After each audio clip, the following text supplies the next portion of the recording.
CN Televisión presenta Agenda, los temas de la semana, con el concejal Alejandro Keller.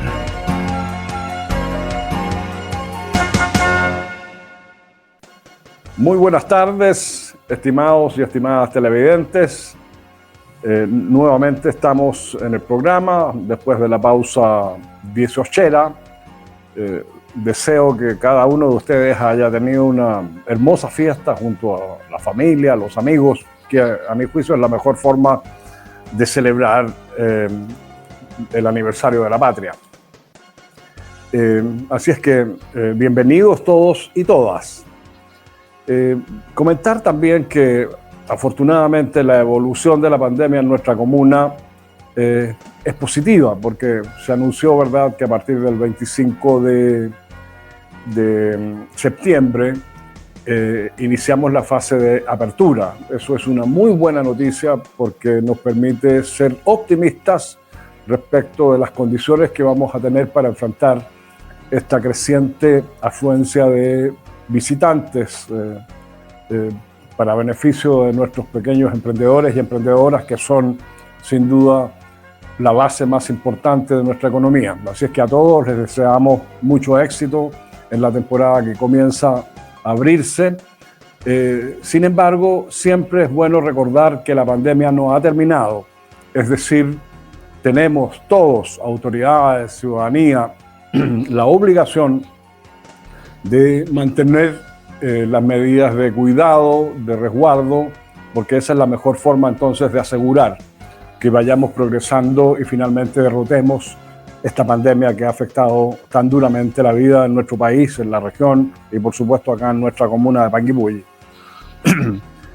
Como ustedes ya saben, el sentido más importante de este programa, transmitido por la señal de la TV local, es informar lo más objetivamente posible, con la menor cantidad de palabras posibles, de las actividades que desarrollo como concejal de la comuna. Y en ese sentido, yo diría que esta semana fue una semana muy importante, porque el martes pasado tuvimos la primera reunión de consejo presencial. Es un hito porque era la primera vez que podíamos reunirnos como consejo en pleno presencialmente. Para mí fue muy grato encontrarme físicamente con el alcalde, con mis colegas concejales, con la concejala señora Georgina Cuyul, porque le da a la reunión un sentido muchísimo más humano, mucho más cercano. Y también comentarles, porque aquí las cosas hay que decirlas como son. Todos ustedes saben, espero que yo tengo una grave discapacidad auditiva y por lo tanto la reunión presencial tenía más de alguna dificultad para mí. Sin embargo, quiero agradecer en primer lugar al alcalde Pedro Burgos, a los concejales y a la concejala por su tremenda solidaridad hacia mi persona, y también a los técnicos de la municipalidad que a través de la instalación de un audífono especial me permitieron compartir y participar activamente en esta reunión. Así es que mis agradecimientos muy, muy sinceros por estos actos de generosidad y solidaridad que son tan importantes en la vida comunitaria. Lo relevante, diría yo, de esta primera reunión presencial del Consejo, yo diría que fue la presentación que hiciera la directora del Servicio de Evaluación Ambiental Regional junto a su equipo, con la presencia y la presentación también de los encargados de la empresa Colbún de presentarle al Consejo Municipal el proyecto de construcción de la represa en el río San Pedro. Se trata de un proyecto que busca adecuar a las nuevas condiciones este proyecto. Y allí cada uno de nosotros, el alcalde, los concejales, tuvimos la posibilidad de expresar con mucha firmeza y convicción nuestra opinión al respecto. Y yo personalmente quiero aprovechar de comentarles que en mi intervención planteé con mucha claridad mi rechazo absoluto absoluto. Aquí no hay ninguna posibilidad de cambiar de opinión a la construcción de este proyecto. Es un rechazo que se basa en varios aspectos, varios factores inciden en mi posición.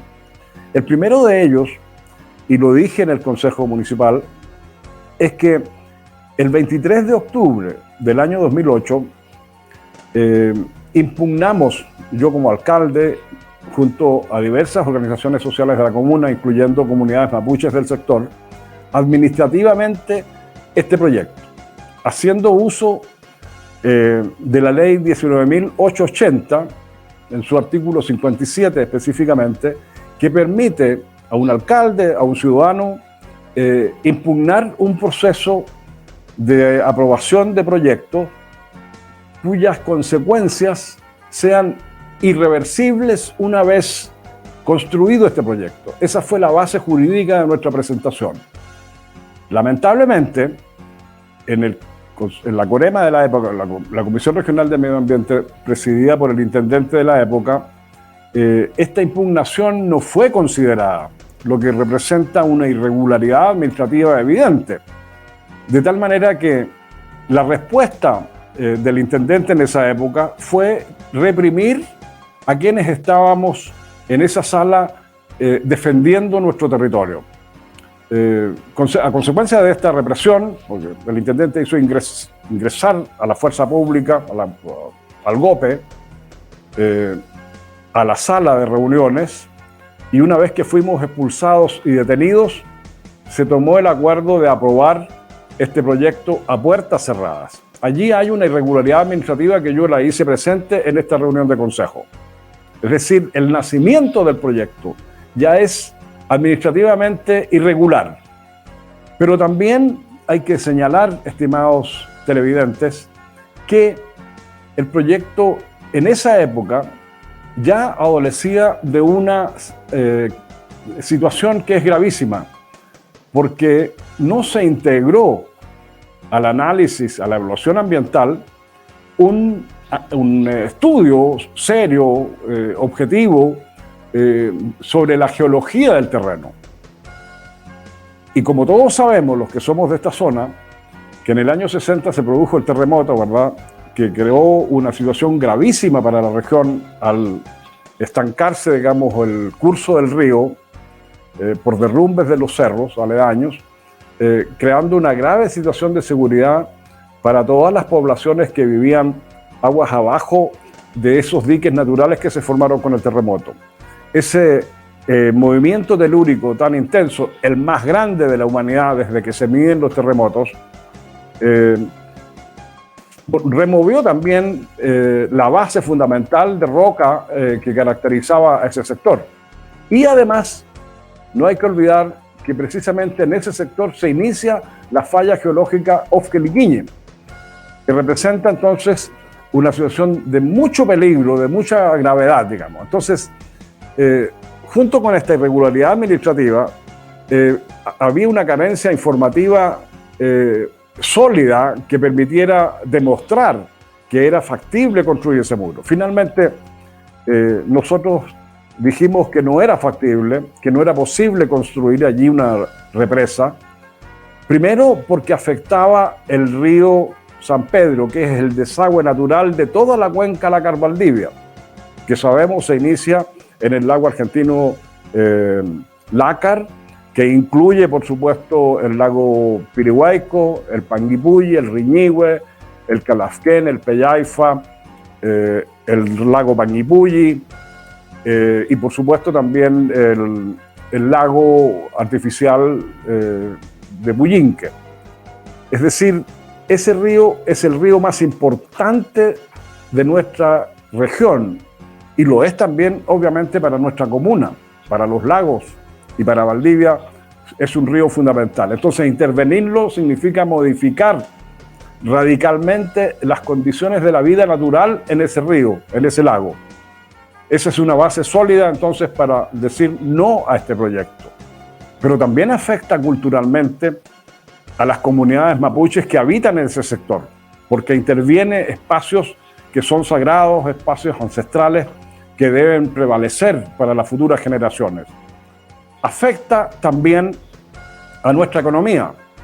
Nosotros, a partir del año 92, cuando se inicia el proceso democratizador de las municipalidades en Chile, iniciamos en Panguipulli un proceso que nos ha ido llevando paulatinamente a que el turismo sea una de las principales fuentes de ingreso de nuestra población. Es decir, hoy día podemos decir, somos una comuna turística, somos una comuna agrícola donde predomina especialmente la pequeña propiedad agrícola campesina tradicional, somos una comuna mapuche que busca entonces un destino distinto a las forestales y a la intervención de los grandes proyectos hidroeléctricos.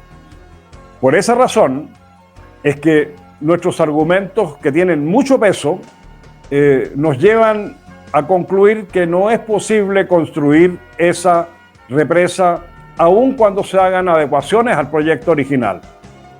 Y para ello, y lo plantea en el Consejo, nosotros debemos ser muy claros. El Consejo Municipal, la municipalidad, debemos impugnar administrativamente este proyecto y a la vez debemos convocar a nuestra ciudadanía a unirse, a movilizarse para impedir que un proyecto tan nefasto como este finalmente se construya. Porque de verdad un proyecto construido de esa naturaleza va a cambiar absolutamente las condiciones de vida en nuestro territorio.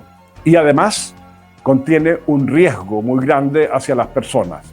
Piensen ustedes en el colapso de la represa frente a una situación catastrófica.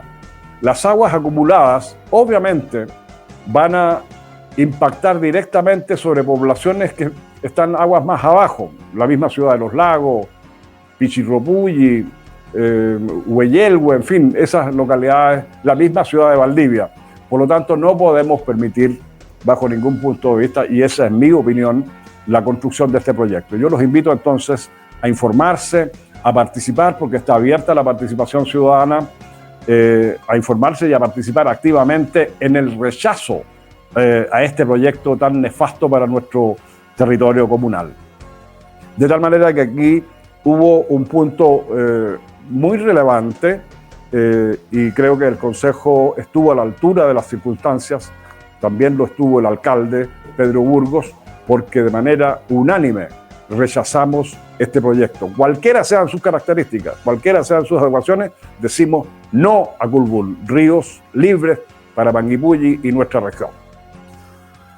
El segundo punto que también quiero comentarles y que tiene cierta relevancia, obviamente, fue la presentación de proyectos e iniciativas que hiciera el secretario general de la Corporación Amigos de Panguipulli, don Sergio Irarrázaval, junto a Pamela Calzo, que es, digamos, la asesora permanente ya histórica de esta Corporación de Amigos de Panguipulli. Y yo creo que aquí hay que, digamos, poner antecedentes muy concretos del impacto positivo que ha tenido la presencia de la Corporación de Amigos de Panguipulli en nuestra comuna. Ustedes saben perfectamente que por allá por el año 2006, cuando yo era alcalde, logramos establecer una zona diferenciada de patentes radicada precisamente en el radio urbano de nuestra ciudad, precisamente para invitar a grandes contribuyentes, que son los que forman parte de este Comité de Amigos de Panguipulli, a radicar sus patentes en Panguipulli y de esa forma generar un aumento notable de los ingresos municipales por un valor aproximado de 1.000 millones al año. Recursos que no teníamos, pero que a partir de esta iniciativa comienzan a ingresar a las arcas de la municipalidad. Y junto a ello viene todo un proceso de instalación de expresiones culturales, la construcción de la casona cultural, financiamiento de la orquesta juvenil que iniciáramos también en una época parecida, por ahí por el 2007, y hoy finalmente la construcción del Teatro del Lago. Y en ese sentido mi planteamiento fue que hay que valorar de verdad los aportes que han hecho posible la construcción de ese edificio. En primer lugar, yo destaco siempre la generosidad del Club de Remos de Panguipulli, porque ellos de manera voluntaria pusieron el terreno en el que existía el Club de Remos a disposición del proyecto, y eso fue precisamente la base fundamental de radicarlo y construirlo ahí. Yo agradezco y voy a agradecer toda mi vida ese gesto generoso, solidario y con mirada de futuro de quienes integran el Club de Remos de Panguipulli. Pero además el gobierno regional también ha aportado sobre 1.500 millones, la municipalidad aportó 500 millones y la Corporación de Amigos de Panguipulli otros 1.000 y tantos millones. Es decir, estamos hablando de un proyecto que ha sido posible porque muchas fuerzas se unieron para que esto fuera posible. De tal manera que hay que poner siempre sobre la mesa esta característica del proyecto. Pero yo creo que este proyecto, y lo plantea en el Consejo Municipal, necesita que la ciudadanía tenga la posibilidad de ser partícipe a través de la municipalidad, a través de los organismos, organizaciones sociales con pertinencia en el tema cultural, en la gestión cultural del edificio, del proyecto Teatro del Lago. Esa es la única forma en que nosotros, los panguipullenses, hombres y mujeres de esta tierra, vamos a sentirnos identificados con un proyecto tan hermoso. Por eso sugerí la necesidad de incorporar a la gestión cultural del proyecto Teatro del Lago a la ciudadanía a través de sus organizaciones con pertinencia en el ámbito cultural, reitero. Creo que eso no es difícil, creo que eso es perfectamente posible y le haría muy bien para la sustentabilidad social del proyecto. En otro orden de cosas, también sugerí al Honorable Consejo y a la Corporación Amigos de Panguipulli la necesidad de plantear un gran plan de recuperación económico post-COVID, post-pandemia, que todos sabemos y es evidente, afectó gravemente la base fundamental de nuestra economía, que son nuestros pequeños emprendedores y emprendedoras. Por lo tanto, yo creo que un plan local de reactivación económica que, digamos, apalanque recursos municipales, regionales, de carácter nacional, con aportes privados, puede perfectamente ir en ayuda para mitigar, para permitir robustecer la economía local a partir del apoyo que seamos capaces de brindarle a nuestros emprendedores y emprendedoras. Son iniciativas que están en discusión, yo se las transmito porque creo que nuestra obligación como actores políticos públicos es precisamente informar y hacer participar activamente a la comunidad en estos procesos. Creo que una democracia sana requiere obviamente de la participación activa y vinculante de nuestros ciudadanos. Con estos comentarios vamos a dar por finalizada la primera parte del programa y ya volvemos con otros temas de interés para ustedes. Es la agenda informativa de la semana con el concejal Alejandro Keller.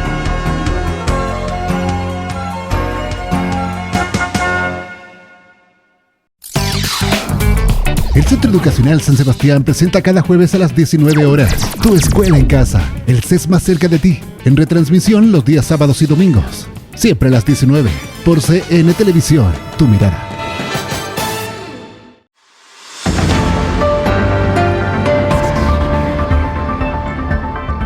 Si a usted le gusta estar informado de todo el acontecer, pero no tiene tiempo de ver cada noticiario, lo invitamos a conectarse con nosotros a través de Magazine Global, un resumen de las principales noticias nacionales e internacionales.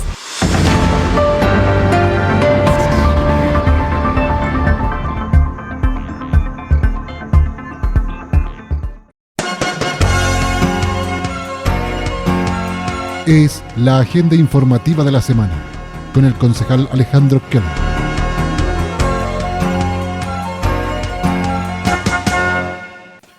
Bueno, estimados y estimadas televidentes, estamos de vuelta, segunda parte y final del programa. En esta ocasión invité a un gran amigo a que me acompañara a comentar, digamos, algunos aspectos que me parecen relevantes de la reunión que yo sostuve en mi calidad de concejal con nuestro gobernador regional, don Luis Cubertino. Esto fue durante la semana que recién termina. Fue una reunión muy amable, muy grata, pero también muy constructiva, porque nos permitió establecer ciertos mecanismos de coordinación entre la gobernación regional y nuestra comuna, y el rol que yo eventualmente pueda jugar en facilitar, ¿verdad?, iniciativas que vayan en directo beneficio de nuestras comunas, de nuestras localidades. Por esa razón, entonces, me acompaña Rudy Aro, que también es un gran comentarista en los programas del domingo. Así es que, Rudy, te damos la cordial bienvenida al programa. Puedes saludar a nuestros televidentes. Muy buenas tardes en esta entrevista que me has dado la oportunidad nuevamente, ¿no es cierto? Ya he estado un par de veces conversando y partimos con un programa también contigo hace un tiempo atrás. Así que, bueno, un honor para mí estar al lado tuyo y poder comentar todos estos avances que estás haciendo en conversaciones con el gobernador regional, porque sin duda son de interés, digamos, para toda la comunidad de Panguipulli. Bueno, preliminarmente, Rudy, yo no sé si vas a compartir conmigo lo siguiente. Yo creo que lentamente comienza a expresarse en nuestra ciudadanía regional y también en nuestra comuna, por supuesto, una valoración, una validación del rol del gobernador frente a una figura bastante burocrática y centralista que es el delegado presidencial, que es como una anomalía en un proceso democrático como el que vivimos para elegir al gobernador regional en el caso de nuestra región.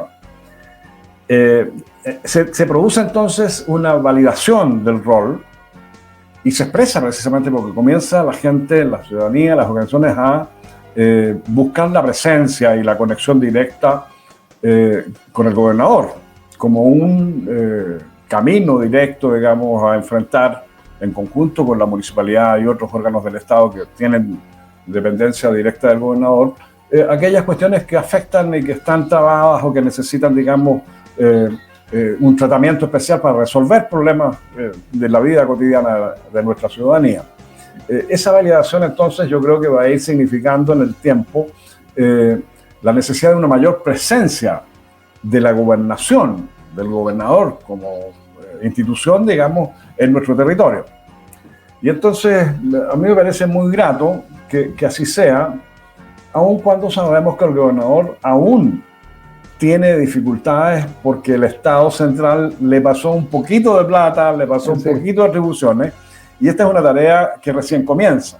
Nosotros soñamos siempre con la posibilidad de que nuestro país sea efectivamente un país descentralizado, un país regionalizado, con un rol, con la creación de gobiernos locales efectivos, digamos, de tal manera que enfrentar las dificultades, los anhelos, los sueños de la gente sea un proceso mucho menos burocrático de lo que es hoy día. Y en ese sentido, esta es una lucha política que está pendiente, obviamente. Y esperamos que la nueva Constitución integre elementos que transformen radicalmente al país en un país descentralizado y regional. Pero planteamos algunas ideas al gobernador que tienen que ver con las conversaciones que hemos tenido en estos programas. Uno de ellos tiene que ver, Rudy, con la creación a nivel regional y vinculada a los órganos científicos, académicos, a las dependencias del Estado que tienen directa tuición o pertinencia, digamos, en el tema cambio climático. Y lo que le plantea al gobernador es la necesidad, a mi juicio, de crear prontamente una unidad regional de monitoreo del cambio climático, pensando que ya es de sentido común, ¿verdad?, que el cambio climático no es un aspecto exclusivamente académico o científico, o sea, es un problema que hoy día está afectando y cambiando las condiciones fundamentales de la vida de las personas en el campo, en la ciudad, por el aumento de la temperatura. Entonces, prever las consecuencias del cambio climático en el territorio regional, se torna una tarea política, la necesidad de elaborar una política pública, porque el cambio climático, yo diría, es una de las amenazas globales más graves que tiene el planeta. ¿Ya? Incluso es más grave que la posibilidad de un conflicto atómico, porque las potencias atómicas están contenidas porque saben que las consecuencias de hacer explotar una bomba son desastrosas, por lo tanto ahí no hay un riesgo hoy día. Ya superamos la Guerra Fría, ¿verdad? Hay condiciones distintas en el planeta y por lo tanto lo más grave que tenemos, uno de los más graves problemas que tenemos es el cambio climático y que afecta a quienes producen gases de efecto invernadero y a quienes no. Es decir, también se mueren un poco los nacionalismos con esto porque afecta globalmente. Entonces, ¿cuál es tu visión respecto de la importancia de tener en la región, coordinado con nuestras municipalidades, una unidad de esta naturaleza? Bueno, eres además especialista en temas del agro, ¿verdad? Sí, bueno, en general agrónomo, digamos, sí. Yo creo que hay que hacer algunas consideraciones iniciales. Primero que todo, digamos, durante la semana se aprobó una indicación en términos de ir dirimiendo las dificultades que pudieran tener ambas autoridades regionales, es decir, el delegado presidencial y el gobernador regional, ya donde la Contraloría de la República va a ser uno de los entes reguladores para diferencias, digamos. Segundo, yo creo que hay que mencionar el nivel de influencia económica que tiene cada uno de los entes regionales, digamos. El gobierno de la región, su mayor fondo, digamos, financiero es el FNR, Fondo Nacional de Desarrollo Regional. Para no hablar, son 52.000 millones de pesos, que en términos, para irlo comparando, digamos, más sencillo para nuestros telespectadores, es aproximadamente 70 millones de dólares. Sin embargo, las atribuciones a través de las secretarías regionales y ministeriales, las direcciones regionales, digamos, de los distintos servicios, el delegado provincial tiene atribución sobre 700 millones de dólares. Es decir, el delegado municipal tiene 10 veces más poder, digamos, de influencia a través de las instituciones del Estado por esta delegación directa del presidente. Muy gráfica para nuestros televidentes, sí, esa comparación. Sí, claro. Y además tener en cuenta que el sector privado, en un año estamos viendo de riqueza, genera 1.200 millones de dólares. Es decir, el sector privado, 1.200 millones de dólares, el Estado, a través de las delegaciones, ¿no es cierto?, y el delegado presidencial, influencia sobre 700 millones de dólares, el gobernador regional, 70 millones de dólares, y para tener clarito el tema de Panguipulli, por ejemplo, el presupuesto municipal es alrededor de 20 millones de dólares. ¿Ya? Esa es la escala, digamos. ¿Ya? Ahora, respecto de la consulta en particular, durante el transcurso de la semana se generaron, y a fines de la semana anterior, dos reuniones importantes, digamos, a nivel mundial y también latinoamericano y caribeño. Uno fue la reunión de la CELAC, ¿ya?, la Comunidad Económica Latinoamericana y el Caribe, donde estuvieron alrededor de 31 gobiernos, digamos. Solamente se ausentó en Brasil, Bolsonaro, que sacó a Brasil de la CELAC.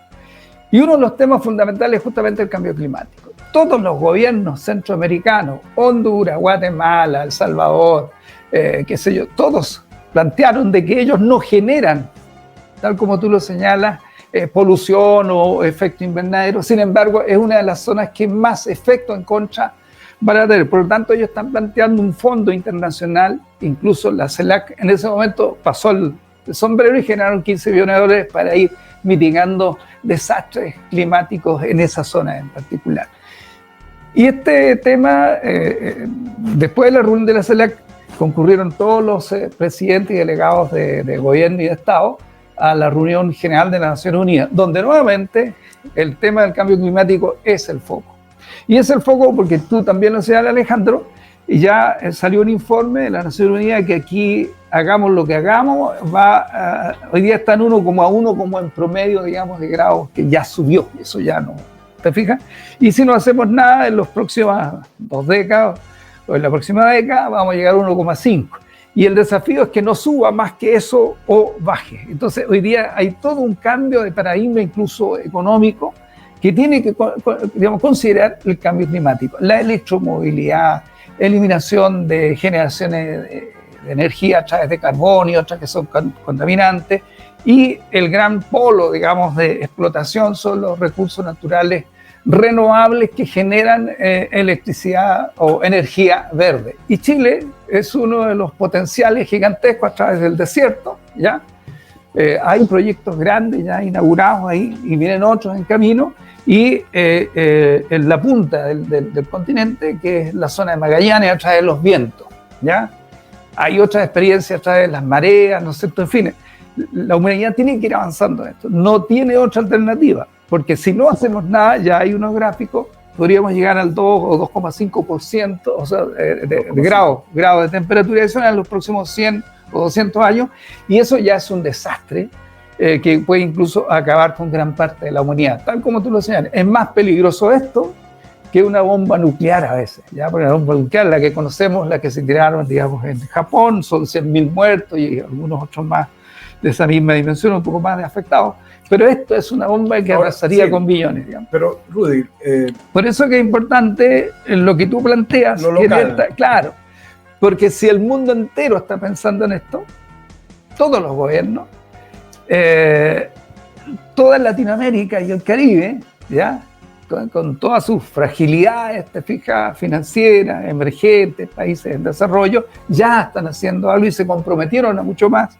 Indudablemente que Chile como país también, ¿ya? Pero esto no es solo una acción, ¿cómo se llama?, individual. Aquí tiene que ser una acción colectiva universal. Por eso que es importante que una región como la nuestra, donde la naturaleza es fundamental, donde igual vamos a tener algunos grados de efecto invernadero, lo habíamos conversado en algún programa, que si este aumento de la temperatura sigue como está planificado, lo más probable es que se derritan los glaciares que están en el volcán Villarrica, en el volcán Mochochocuenco, ¿no es cierto?, en el Lanín.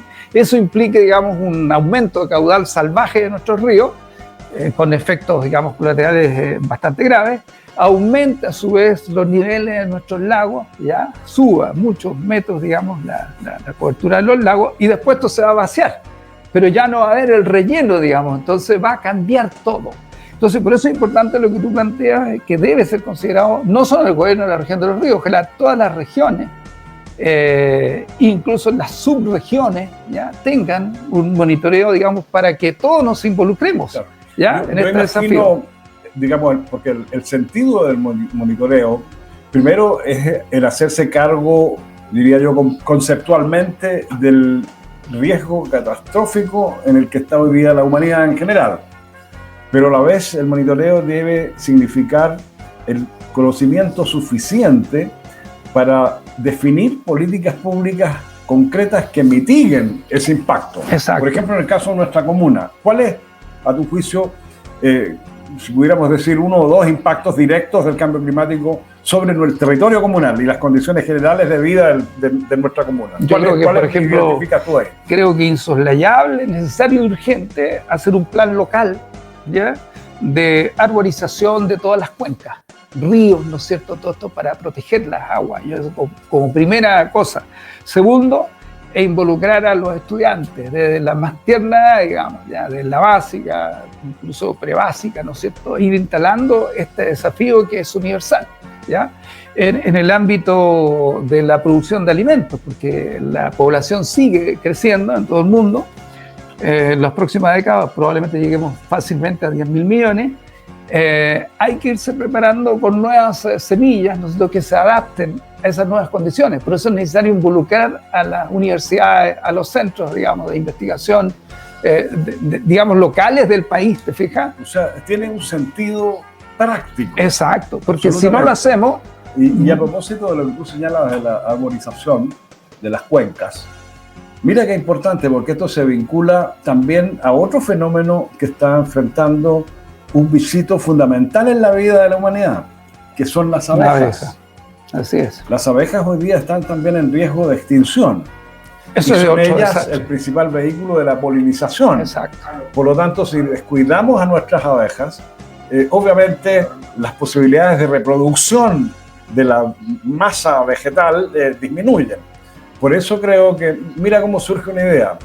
Perfectamente podríamos nosotros con el gobierno regional, con las municipalidades, pero partir desde Panguipulli con una propuesta que permita iniciar pronto, con la participación, como tú dices, de nuestros estudiantes, un plan general de arbolización de las cuencas, pensando en los efectos del cambio climático, pero también pensando en la protección de nuestras abejas. Y aquí un llamado y un reconocimiento a nuestros apicultores. Sin duda.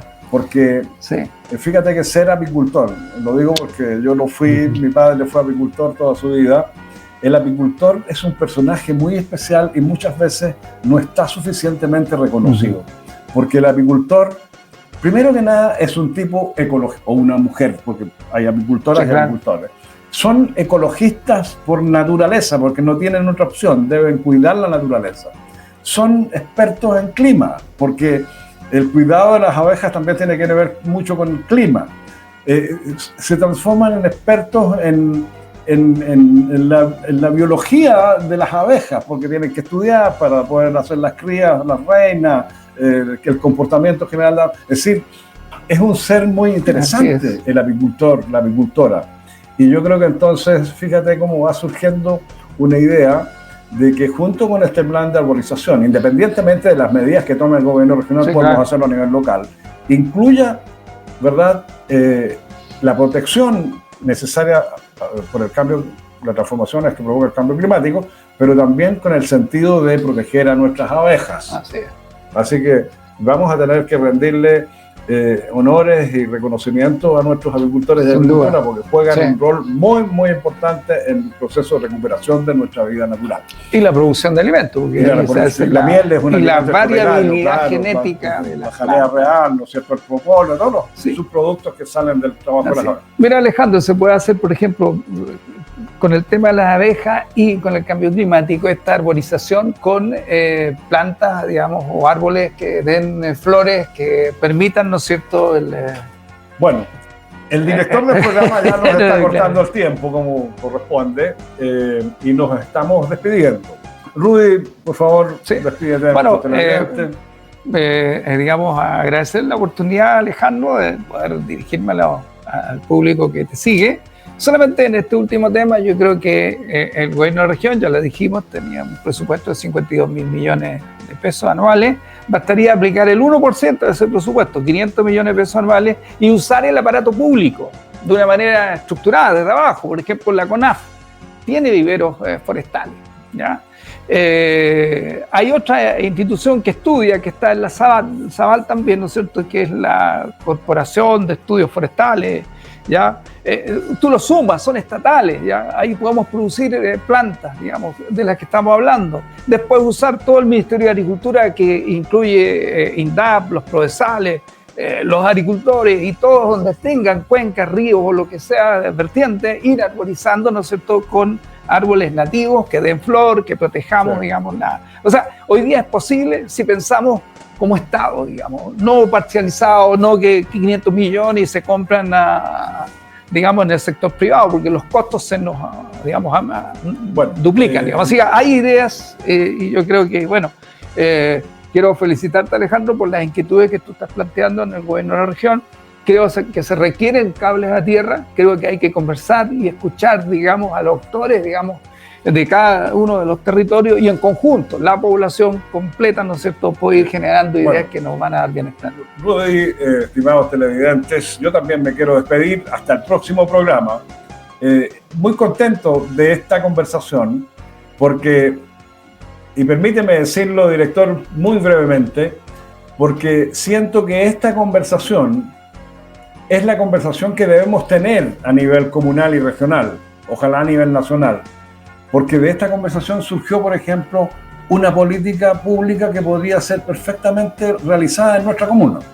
Y de hecho, informo a nuestros televidentes que en una de las próximas reuniones de consejo voy a hacer una propuesta, independientemente de los acuerdos que lleguemos con el gobierno regional, una propuesta específica para que nuestra municipalidad lidere un plan general de reforestación, de arborización de las cuencas, con el doble propósito de protegernos de los impactos, del impacto negativo del cambio climático y defender a nuestras abejitas, que son fundamentales en la vida humana.